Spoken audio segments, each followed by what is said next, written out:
This episode of Simple Civics Greenville County was made possible by support from Beth and Mike Andrews, supporting civic engagement from all of our community's residents, and Upstate Warrior Solution, a community-based nonprofit organization serving warriors and their families in the upstate of South Carolina, and Live Well Greenville, bridging access to healthy eating and active living since 2011. On Tuesday, June 11th, South Carolina holds its statewide primary elections. I'm Katie Smith with Greater Good Greenville, and over the next several weeks, we are pleased to bring you interviews with most every candidate in contested races for Greenville County Council. Today, we feature candidates Ennis Fant, Derrick Quarles, and Lisa Sweeney, who are running for District 25, which generally covers the Augusta Road areas of Pleasant Valley and Belle Meade. Patrick Prince has also filed to run, but he did not respond to numerous requests to participate in the podcast. But first, a quick primer on why primaries are so important. The statewide primaries are when political parties choose their candidates to be on the ballot in the general election on November 5th, when we will also vote for president. This primary on June 11th will be for important offices like state legislature, which discusses things such as roads and bridges, education, taxes, abortion, and guns, our county sheriff, and our county council, which considers issues such as zoning, roads, public safety, and more. In the Greenville County area, we have 37 offices across the county that will be on primary ballots. For almost half of those, only one party had candidates that registered to run, meaning that practically speaking, the June 11th primary is the election. In South Carolina, we don't register to vote by party, and all primaries are open, meaning that you are free to vote either the Republican or Democratic primary ballot. Of course, there are other parties, but they do not have a primary in our state. We did an episode that explains how this works, and we'll link it in the show notes for you.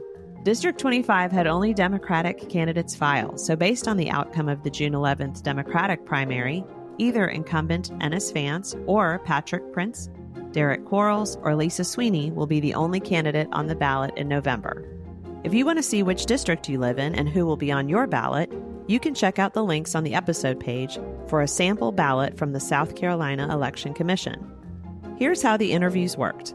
All candidates received the same question at the time of their invitation to join us, and they were given 10 minutes for their interview. Candidates were allowed to bring along a companion, such as a campaign manager, family member, or friend, and to record our session themselves. There were no edits made to the interview. We've put links to the participating candidates' preferred internet presence on the episode page. First up alphabetically is Ennis Fant. Well, I'm pleased to be joined today by Dr. Ennis Fant, candidate for County Council District 25. Thanks so much for joining us. Thank you for having me. Tell us about yourself and why you are running for office.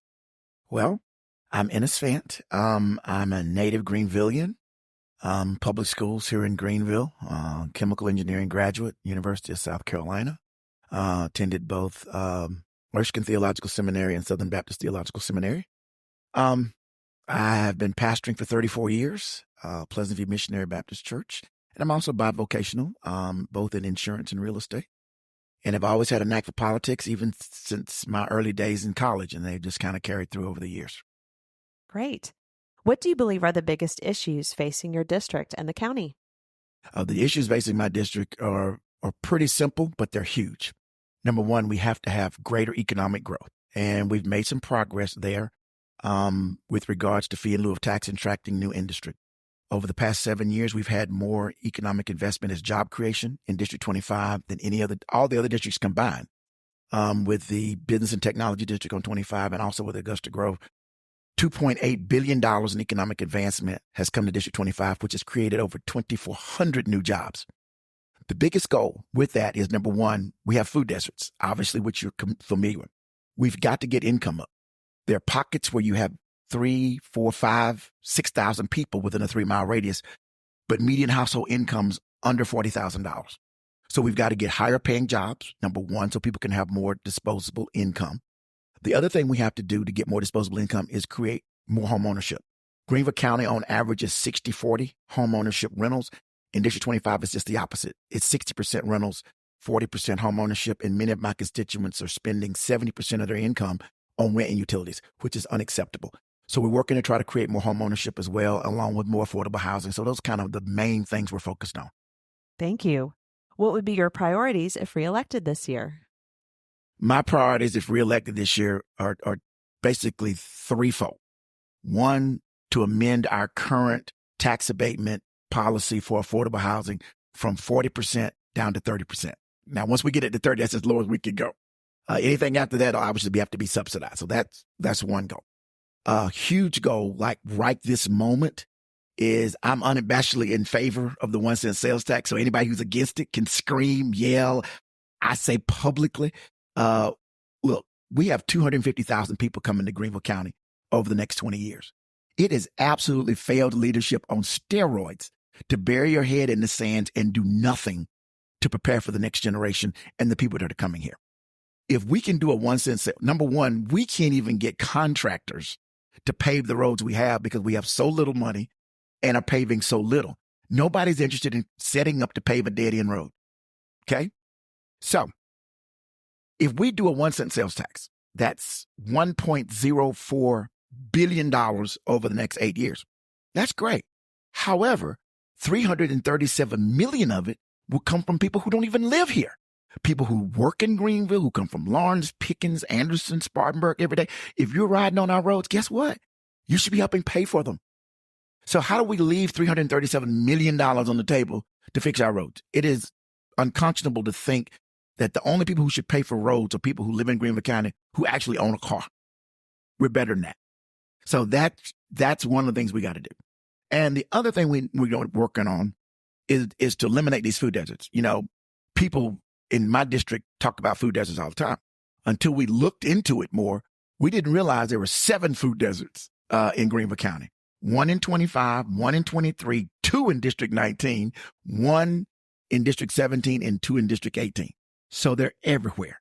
And when you have more than 50,000 people in Greenville County who suffer from food insecurity, that is a moral tragedy on everybody's part who believes that's okay, particularly the negative impact it has on children.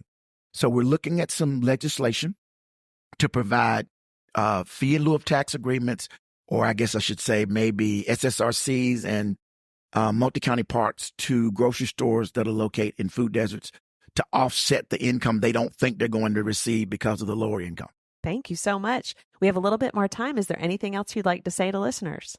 Listen, I think we're in a great spot on county council. And I don't know exactly who your listeners are, but I want them to hear me and hear me really good. I love it that Greenville County Council is not Columbia and that it is not Washington, D.C. And if you look at both of them, you can look at the dysfunction of both over county council. What I really like about county council is that we don't practice political polarization.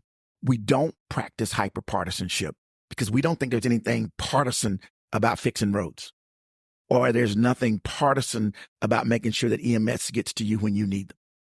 And the fact that we can get beyond that and really focus on the issues is really exciting.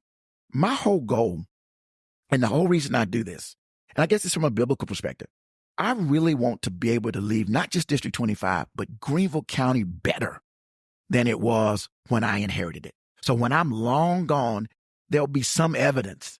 Whether my name is called or not is not important, but there's some evidence that I passed this way and made some tangible difference in this community for the next generation.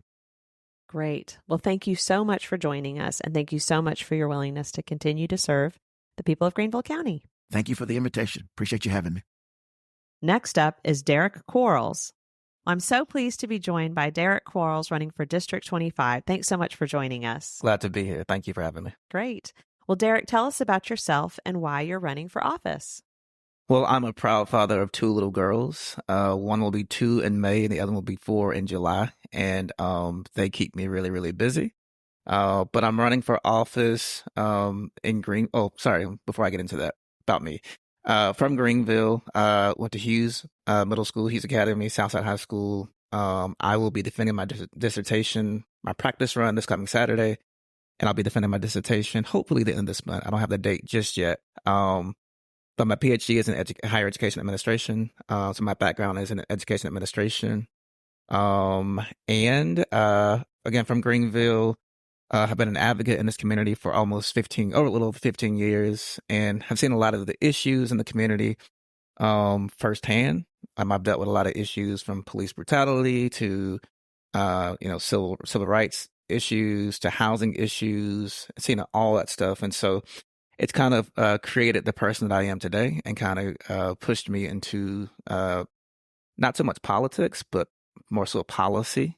Again, just excited to offer myself as a candidate for county council, being, boots on the ground, talking to people in the community, knowing what the needs are, and feeling like I can address some of those needs. And so a little bit about me.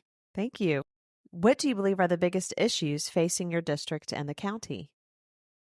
Some of the biggest issues in the district, specifically 25, are gentrification is a huge issue all over Greenville County, but specifically in 25. I can remember, being in middle school and high school and riding around and seeing houses that were dilapidated, that were, run down, and people were still living in these houses. And, I went to college and came back, and I started seeing gentrification happening. Not so much in 25, but I saw it coming towards 25. It was happening downtown first. And now, when I ride through 25, I see it's every other house that's been gentrified and it's been renovated, and the pricing of the houses are so, ridiculous that people that live in those communities are afraid that for 3 or 4 years, they won't be able to live there anymore. So housing is a huge issue. Affordability is a huge issue. Also, over-policing is a huge issue on that side of town. We recognize that there's a need for public safety, and we respect law enforcement, and we know they have a job to do. But oftentimes I ride around, especially like in the more lower income areas of 25, and I see heavy police presence, police just patrolling the neighborhoods, out talking to people, and not so much like trying to figure out like why they're there, but it looks like they're trying to create an issue out of nothing. And so an example of that is some time ago, I was just riding through and I saw police pull over this car, and I just pulled over to observe. And the officer saw me, and one of them said to the other one, "That's Derrick Quarles." And they literally let the person go. Like, they didn't ask for a license. They didn't ask for it. And so I don't know what the issue was, but it was just sad to see that happen. And so, of course, I reported it to the sheriff's office, because anytime you make contact with somebody, you're supposed to at least give them a piece of paper saying, "I made contact with you." None of that happened. And so those are some of the issues. Also talking to seniors in the community, property taxes are going up. And so, creating a homestead initiative, or increasing it and lowering the age for the seniors in the community who are on fixed incomes, so that when housing prices go up and taxes go up, theirs don't go up, because they're having to choose between, and everybody knows this, but choosing between, paying for groceries or paying their bills. And I don't think any senior, anybody want their grandparent having to struggle or worry about they got to pay for the medication or pay for groceries. And another thing is, and this is a Greenville County issue, is in the jails, we see a lot of people that are in the jails who have issues that with drug abuse. And instead of the police treating those issues as an addiction and as a medical issue, they treat it as a criminal issue. And so I want to make sure I work with law enforcement so that we can correct that issue, so that we can make sure folks have the help they need, and so that people can come back into society and contribute. Thank you. What would be your priorities if elected this year? Priorities are working with developers. I know a lot of developers want to come into 25. It's one of the most underdeveloped areas in Greenville County. And so working with developers to make sure that if they want to build, that they want to do partnerships with Greenville County in 25, like, we welcome it. But it has to be that folks who live there can stay there, and folks, and I get that market rate has to, it's a reality. Like, I have a market rate home, and I respect that, and I know that I welcome market rate homes, but I also want to see more income-based housing. I looked at a stat last week that from HUD that talked about the number of folks who receive affordable housing, or who receive funding from HUD in Greenville County, and the majority of the folks that from what I saw, were white people. And I don't have the issue with that. The issue I have with that is I want those funds to be allocated equitably across the board, so that other folks who need that assistance can also have that assistance. So that would be a priority for me. Another priority, again, is working to make sure that the taxes of seniors are protected, that they're lowered, so that they can maintain their properties and stay in their homes. And also just making sure that seniors have, they have issues with their homes. Like, their homes are older. A lot of the ones who've been in their home 30 and 40 years, they have issues with roofing, issues with plumbing. And so figuring out how the county can help, to address some of those issues, because I've done some of that as a civilian working with the county, and so I know that it's possible to, and I know it can be done. So those will be some of the priorities. Again, just working with the sheriff's office to make sure that diversity, equity, and inclusion is happening, and not just textbook, but that it's happening so that that our community feels it, but also so that the officers in the agency feel it. Because I talk to officers all the time. I talked to a couple yesterday of all colors, of all politics, who want to see the sheriff's office, doing a better job. I'm not saying that it's not doing a good job, but I think we could all do better. And so I want to make sure that I'm working with the sheriff. We have a pretty solid relationships working with the sheriff's office and even the police department to make sure that folks feel safe in the community, but also so that their officers and deputies feel like they have security in their jobs and that they feel welcome at work. Wonderful. We have a little bit more time. Is there anything else you'd like to say to listeners? Yes. Another issue, I'm sorry, in 25 is, and I've talked to a lot of folks, and I won't say the names to protect the conversation, but I know that there have been a couple of different companies that wanted to come into Greenville County, specifically into District 25, and they looked at that area and they declined to come in 25, and it's because of a few issues. One being the air quality, and which we don't think about that, but a lot of companies do, especially companies from overseas. They value that kind of stuff, and so I know specifically in 25, we have a lot of issues with the waste plant is over there. And so figuring out how we can create a cleaner and safer environment for folks in 25. I was in Philadelphia a few weeks ago for work, and I was at a conference, and we were at a waste facility. You would have never known because they made it so beautiful, and then they put chemicals in the water, and you couldn't smell anything. And so I know it's possible because I've seen it happen. And so I want to be able to bring that same thing to Greenville, because in the summertime, that waste plant, you can smell it all up and down Malden Road. And that, again, that's an area where you have a lot of folks who have, health issues. And so them coming outside and smelling that, it could contribute to what they have going on. Also, we have more Title I schools in District 25 than any other district in Greenville County. And so working with our principals, our superintendent, our school leadership, because education, again, is my background, to figure out what those needs are so that teachers feel supported, principals feel supported, but also so that our students feel supported and feel that they have the support and the skills that they need to be productive citizens. And I've learned from Title I schools that the students they're not less smarter than any other group of people. They just don't have the resources oftentimes. And so working with the school board to figure out how we can work together because right now the school board isn't working with county council, to my knowledge, at a high level. And so we're figuring out how we can work together to create a better education system for our students in Greenville County. Wonderful. Well, thank you so much for joining us today, and thanks so much for your willingness to serve. Thank you again. I'm glad to be here. Last up is Lisa Sweeney. I'm pleased to be here with Lisa Sweeney, who is a candidate for County Council District 25. Thanks so much for joining me today, Lisa. Yes, thank you, Katie, for having me. I'm excited, super excited. Yes, ma'am. Well, great. Tell us about yourself and why you're running for office. Okay. Well, first of all, my name is Lisa Bailey Sweeney. I grew up in District 25, born and reared there all my life. I am from a very large family, which is of 12 siblings. My father, who was a World War II veteran, my mother, who was a domestic engineer. They both are deceased now. But it was always about the community. I had a father who actually fed the entire community. So my parents were well known as community leaders. And also, too, I was child number 10. So I was one of the ones that was blessed to go off to college, which I am a graduate of Benedict College, HBCU school. I majored in criminal justice. And also, too, I went through the Army ROTC program. So I was commissioned as an officer in the military. So I spent a great deal of my life during the first few years after I graduated from college, traveling as an officer in the military, got commissioned as a captain and promoted, and ended up coming back to Fort Gordon, Georgia, which put me a lot closer to home where I did my command time. Actually, after I completed that, I went into law enforcement to work as a detention officer, got promoted, been there for 8 months, loved it, enjoyed it. and I spent 7 years there. And after doing those two wonderful buckets, my bucket list dreams, I ended up going into paraprofessional and working as a in-school suspension facilitator at Eastside High School. That's where I first started out at, and then ended up with owning my own nonprofit, working with children in the community, which my nonprofit is called Lisa Schoolhouse Rock. And now I am currently at Wade Hampton High School working here as an intervention specialist, along with doing in-school suspension facilitator. Thank you.